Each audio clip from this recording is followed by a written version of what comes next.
Well, welcome back at long last, everybody, then, to the Force India Career Mode in F1 2017. And we're on a bit of a roll at the moment. A good podium last time out. Unfortunately, cracking under the pressure of Kimi Räikkönen meant that we lost out on the victory.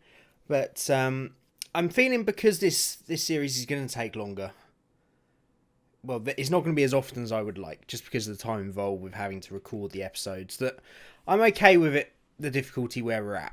If it means that we can get to a point where we can challenge for the title next year, that probably works out with my kind of upload rate of this series. I'd like to actually get to the end of a series in this, unlike last year. So I'm liking where we're at, and Singapore should be a bit more of a struggle, considering that our car's real strength is in a straight line, and it's the downforce and the chassis which we're really struggling at. And this is a track that historically doesn't do well with cars that have bad aero or a bad chassis, but this is one of my favourite tracks, so you know, it could go either way here. But as we get into practice then, all going fairly straightforward, just getting through those programs. We're getting to the stage of the season where we're having to use really old engine components in practice just to try and save the few good components we have left for the races. I've no doubt that we'll have to take another penalty at some point before the end of the season, because we're on to the fifth component in quite a few. But as we get to the end of Q1 there, as you can see, that snuck up on me a little bit, we get through just ahead of our teammate Sergio Perez by a tenth of a second, and just behind the Red Bulls, which is kind of where I would be expecting our car to be around this track, and showing the difficulty levels probably about where it should be now anyway. So the car's feeling good anyway. I always feel good around here. It's such a challenge, Singapore. I just absolutely adore driving this track in any car, to be honest. But as we get into Q2 then, and a very tricky session, there was rain right from the offset, and everybody was out trying to do a lap on the dry tyres. We maybe went out a minute or two too late, not realising it as quickly as we should have done. We still managed to get a time in on the ultra soft tyres though. But unfortunately, we went for another run, which was pretty stupid. I thought I could maybe improve the time a little bit, and we're actually going to lose the car on exit here, and that's quite a hefty accident. And unfortunately, for maybe only the second time this season, maybe the first, we are out in qualifying, and that means that we actually line up 10th, because we got a good time in early on the ultra softs, even though we were slipping and sliding all over the place. And you can see some of the times on intermediates there. We're around about the same time as those that did their runs on the ultra soft. So a very strange session. All the times were set really in the first sort of 1 or 2 laps of the session. Unfortunately, of course, we can't compete in Q3. So we will line up 10th, but still we can have a good race from there. And considering we crashed out in Q2, starting in the top 10 is not too bad at all. We can't really say much about that. Anthony Davidson is alongside me in the commentary box this evening, and big race this one, a real test of endurance. Sounds right up your alley. Wouldn't you just love to be down there on the grid right now?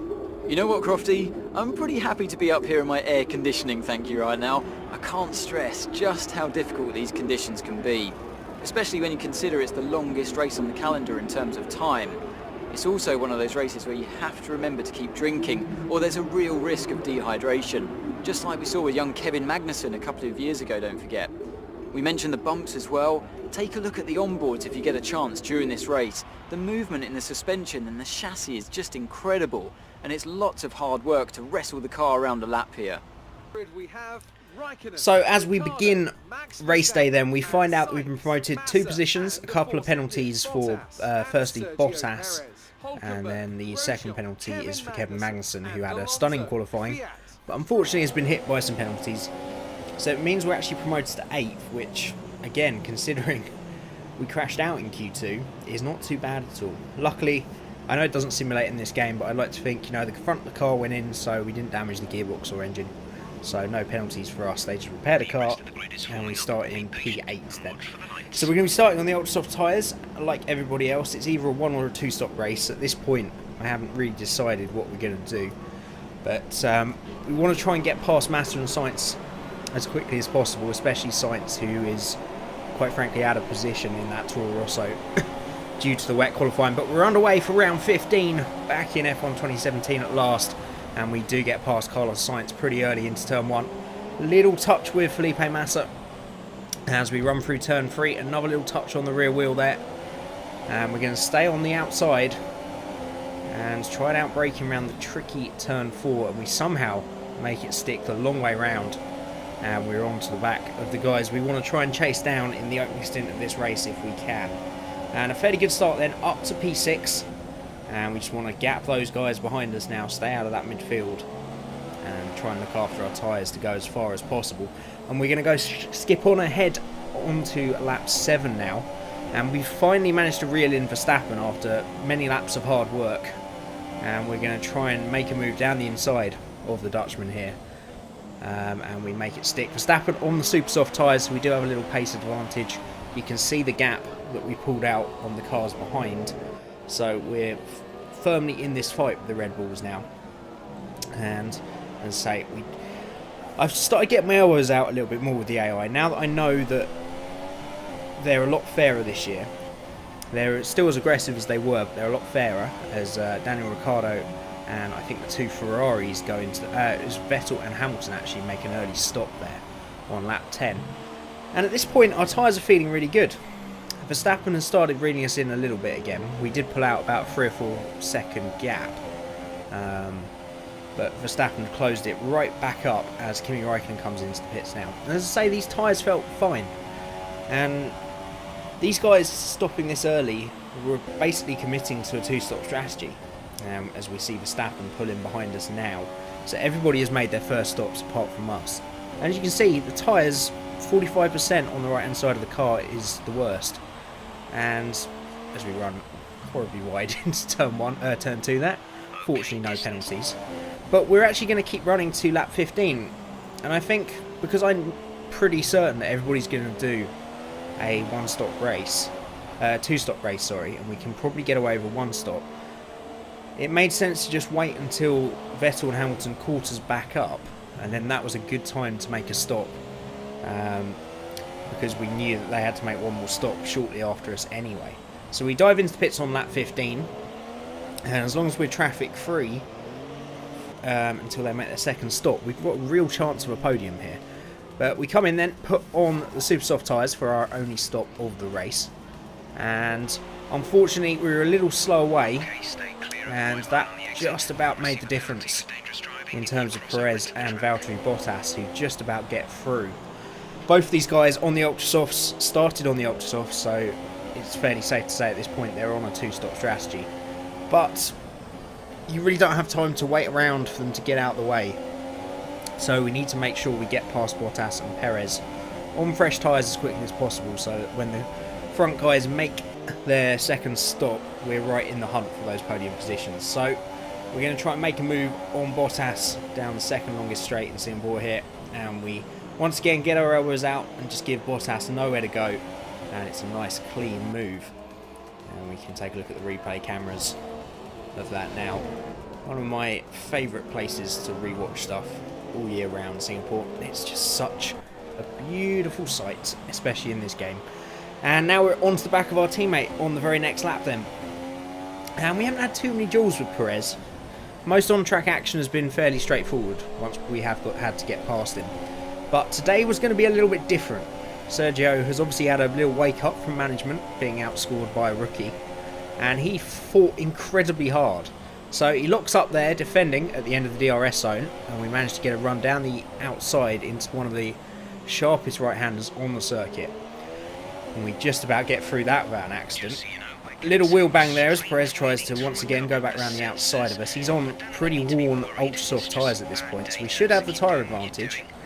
Again, he could have shut the door pretty early there, but didn't. Left us room, and we try and go around the outside as we go over the Anderson Bridge. Not quite enough to cut across in front of him, and Perez a lot braver on the brakes with the wider angle on the left-hander. And Kimi Räikkönen, just out of nowhere, tries to have a little go as well, the cheeky Finn. But we managed to hold him off for this lap at least. And we're going to take another look at then from the replay cameras of that incredible duel between the two Pink Panthers. You've got to give credit to Perez and to the AI here. This was incredibly fair racing. Really hard racing, and considering he's on worn ultra soft tyres as well, this is a pretty stellar defence from Sergio Perez, and we get the lovely helicopter cam there. You can see just never quite alongside enough to make the decisive move, but Perez at the same time never really shut the door. So this is what I want the AI to be. Last year they were more aggressive, fought harder wheel to wheel, but they made stupid mistakes that just took you out of the race every now and then. And here's Raikkonen now trying to make a cheeky move down the outside. But this year they seem to have righted that. They're still very aggressive, which is nice and good to race against, but they don't seem to make stupid mistakes that force you off the racetrack and into a barrier this time around. Which means I can feel fairly confident going wheel to wheel with them, as I would an online opponent. Well, most online opponents. And the very next lap then we finally get that move done on Perez. We line up the DRS zone a bit better this time and get it done into the first braking zone. And that's that. And now we just really have to wait. Everybody ahead of us has still got to make their second and final stop. These super softs should be more than okay until the end of the race then. And we've got Ricciardo and Vettel pitting now. That puts us up into P2. Hamilton has just come out just ahead of us. So once again, the Mercedes is just a little bit too much for us today. And he's just going to race away into the night time for the remaining 10 laps. We come under a bit of pressure now from Raikkonen, who still hasn't made his second stop. And I'm abundantly aware of that. If he makes a move and it's, we don't have to fight it as hard as we normally would. But then you say that in the heat of the moment, you just don't want to let anybody past. And considering Raikkonen did start on the super softs as well, there was a chance that he was only doing a one stop like us. But sure enough, lap 24, 7 laps to go, he peels off into the pit lane to make his second stop, and that releases his teammate Sebastian Vettel onto the back of us on the same tyres but quite a bit fresher. And let's not forget we're only in this position because of the strategy. The Ferraris had a lot more pace than us today, but all that I was saying about them being incredibly aggressive, yeah, not for the rest of the race. Vettel was literally nose to tail with me for the remaining sort of 6-7 laps and never really made a proper move. He had a lot of opportunities, but he just didn't take that risk. It might have been because he's in a championship battle, if you wanted to be kind to the AI, but I don't think it's coded like that somehow. And as we come on to the final lap now then, the fireworks still going off, and Vettel and Ricciardo still following us, but we're going to run a little bit wide at the final corner, and just like Hungary, we cross the line almost in a massive accident. But we just about hold out to take P2. Hamilton, once again, massively dominant. I don't know about Hamilton. I feel we can race him if we get out ahead of him in the strategies, but once they're ahead, same with the Ferraris, we just don't have the pace to keep up at the moment. We have to do an alternate strategy and generally less stops to get ahead in the first place, and then we can defend, especially on tracks like this where it's very difficult to overtake. But all in all, second podium in a row, and the car feeling great again, even on a track that shouldn't really have suited us. So I've got to be happy with that day's work for sure. And as you can see, our time's a little bit slower than the Ferraris, about the same as the Red Bulls. Sergio Perez coming home P7 then, and just behind Bottas. Isn't too bad a result. I think we probably got a bit more out of the car than we really should have today, but that was purely on the strategy. I don't quite understand why. I mean, Kimi Raikkonen did a free stop, he's actually saying now, which is stunning really. I don't understand why on earth the AI would do that many stops when a one stop was so easy for us. But it means that we are now ahead of both Red Bulls in the championship then, and we're P5. Kimi Raikkonen just 1 point ahead of Lewis Hamilton at the top of the table. Bottas and Vettel now probably out of that championship fight unless something strange happens. But we've got a nice little advantage now over Ricciardo and Verstappen. Perez, unfortunately, not really in the same fight as us, which will mean that it's going to be very difficult to catch Red Bull in the constructors unless we outscore them heavily for the rest of the season, because we're going to have to do probably the camel's back's work. That's not a saying. That's not the saying that that's used for anyway. As we go into the constructors, just 1 point between Mercedes and Ferrari then. The battle really hotting up between those two. And we're only 25 points behind Red Bull. So it could still swing our way, and that's the third place we were aiming for at the end of the season. If, well, at least we want to be racing Red Bull race to race, which we seem to be doing now. So, all in all, I'm happy to be back in this game. I hope you guys are happy to have videos on this back out, and you enjoyed the video. These should be back to weeklies now. If I can get more than one out a week, I will, but anybody that knows my track record knows you're going to be lucky to get one. But I'm hoping we can finish the season strongly. I'm sure, like the old game, we will be asked to stop development on the current car at some point, which we will do, and save up those points for next year. And I'm hoping we can challenge for the title next year. I think I can just about get one more season in before the next game in the next 9 months. That shouldn't be too bad. If I can get 2, I will, but you know my upload rate on this series. I record it when I feel like it at the end of the day. So I hope you enjoyed it. If you did enjoy the return of F1 2017 to the channel, then do leave a like and subscribe if you're new to the channel as well. If you want to see this back in maybe some Sunday streams now that we've finished the league racing, do let me know. If you race on PC, let me know, and we can maybe get some lobbies going with you guys. It'd be cool to race you in this game if you want. And as always, thank you everybody for watching, and I'll see you again next time.